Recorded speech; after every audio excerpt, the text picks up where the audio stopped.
Hey class, today we're going to start chapter 14 and we're going to focus on the digestive system organs and then the functions of those organs.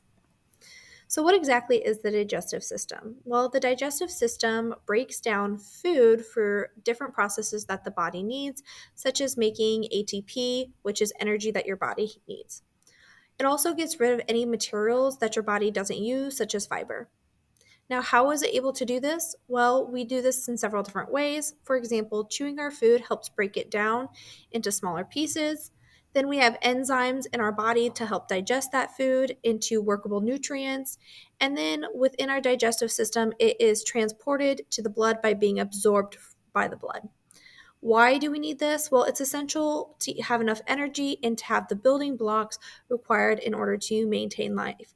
Remember, nutrients is one of the core things we need. So let's talk about the anatomy of the digestive system. There are two main groups of organs that we're going to be talking about.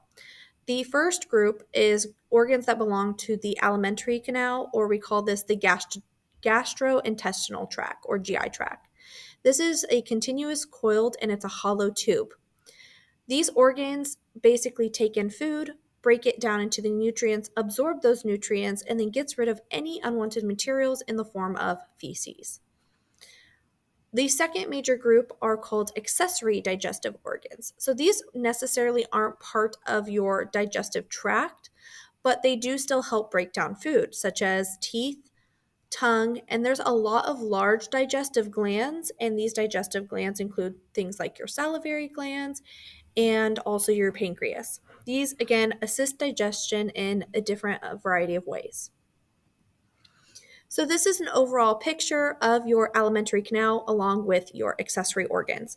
So within this chapter, we're going to be talking about your mouth, also known as your oral cavity, the tongue, again, which helps move through food in your mouth and aids in swallowing.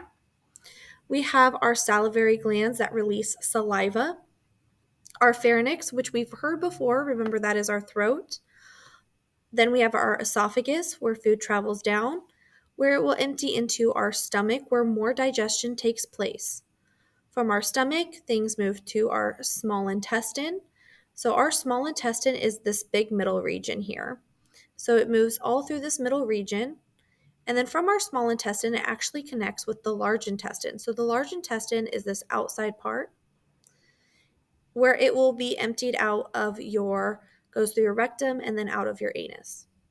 Now, there are a few accessory organs which are not bolded, and some of the accessory organs that help in this is liver, helps break down fats. The gallbladder stores a major enzyme that the liver makes, which is called bile as well. And then we have the pancreas over here. And then it also has highlighted here the spleen, even though the spleen does play a really big role in terms of immune system. So, organs within the alimentary canal or our GI tract, remember this is a continuous coiled hollow tube. The organs are going to run basically through the ventral cavity, so our front end of our body, from the mouth to our anus. And these organs include the mouth, the pharynx, esophagus, stomach, small and large intestine, and then also include your rectum and anus. Fun fact, food material in the tube is technically outside of the body because it doesn't have any contact with other organs inside of our body. The only contact it makes is the cells lining the tract, and the tube is open to the external environment on both ends. They kind of made an analogy of this of like a donut with a hole in the middle. The hole in the middle would be considered the GI tract, and it's still in contact with the outside. A couple accessory organs are teeth, salivary glands, which make saliva in your mouth, pancreas, liver, and gallbladder are all considered these accessory organs. Within this section, we're also going to talk about layers of tissues within the alimentary canal organs. And there are 4 layers, and I'm going to talk about them from the innermost layer to the outermost layer. And these layers actually are going to be on these different organs that we talk about from our esophagus to the large intestine. So the mouth and pharynx is not composed of all 4 of these layers. The first layer, which is the innermost layer, is called our mucosa layer. This is a pretty moist membrane that lines the hollow cavity, And this again helps food move more smoothly along our digestive tract. The second layer is called the submucosa, which again, sub means behind or below the mucosa layer. This contains blood vessels, nerves, and different lymphatic vessels. So, blood vessels, because we want the nutrients to go into our blood to be spread to the rest of our body. Nerves, because we want to regulate flow within our digestive tract. And then lymphatic vessels. Lymphatic has to do with your immune system. The third layer is your muscularis externa. This is going to compose of a lot of smooth muscle to help move things along. And then the outermost layer is our serosa, and this is to give more support to these different organs within our abdominal cavity. So here is a picture to kind of show the different layers. Here is our mucosa layer, our submucosa layer, our muscularis externa, which I do want to point out, there are two different muscle layers that alternate contraction to give use of something called peristalsis, and then our serosa. Okay.